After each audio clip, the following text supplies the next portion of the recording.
warahmatullahi wabarakatuh. Kembali lagi dengan saya Agus Salim SPD, Guru Sejarah SMA Negeri 5 Bagan Sinembah.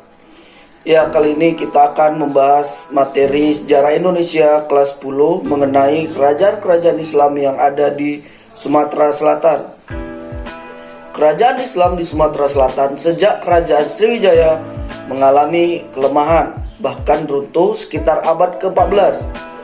Mulailah proses Islamisasi sehingga pada akhir abad ke-15 muncul komunitas muslim di Palembang. Palembang pada akhir abad ke-16 sudah merupakan daerah kantong Islam terpenting atau bahkan pusat Islam di bagian selatan Pulau Emas.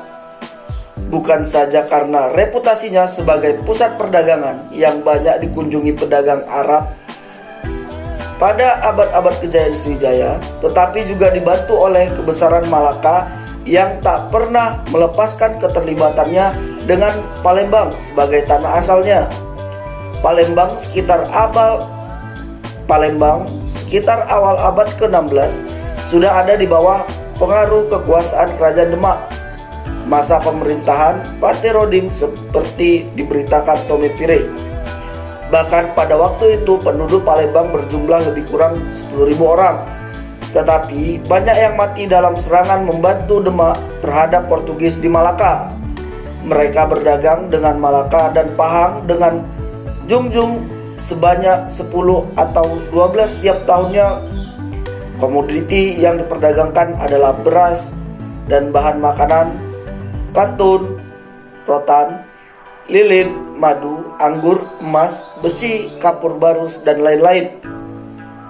Meskipun kedudukan Palembang sebagai pusat penguasa muslim sudah ada sejak abad 1550, namun nama tokoh yang tercatat menjadi Sultan pertama Kesultanan Palembang ialah Susuhunan Sultan Abdurrahman Khalifat Al-Mukminin Said Al-Iman atau Pangeran Kusumo Abdurrahman atau Kiai Mas Endi sejak 1659 sampai 1706.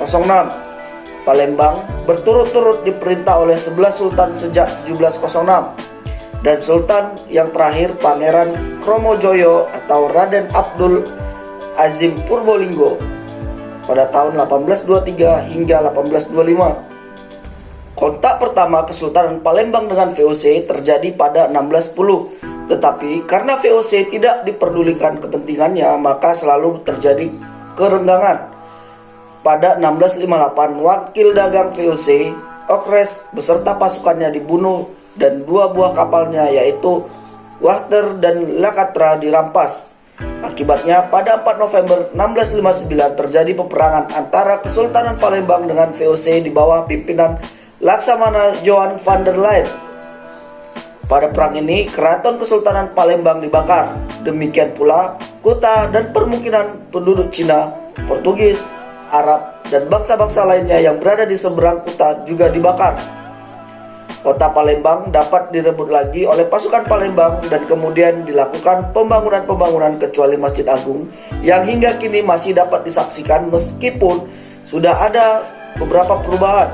Masjid Agung mulai dibangun 2 Jumadil Awal 1151 Hijriah atau 26 Mei 1748 Masehi pada masa pemerintahan Sultan Mahmud Badruddin I. Pada masa pemerintahan putranya yaitu Sultan Ahmad Najmuddin, syiar agama Islam makin pesat. Pada waktu itu berkembanglah hasil-hasil sastra keagamaan dari tokoh-tokoh antara lain Abdul Samad Al-Palimbani, Kemas Fakhruddin, Kemas Muhammad Ibnu Ahmad, Muhammad Muhyiddin Ibnu Syekh Shibabuddin, Muhammad Ma'rum Ibnu Abdullah, dan lainnya. Ya, demikianlah penjelasan singkat mengenai kesultanan-kesultanan yang ada di Palembang. Semoga bermanfaat. Saya ucapkan terima kasih. Wabillahi taufik wal hidayah. Assalamualaikum warahmatullahi wabarakatuh. Salam jas merah.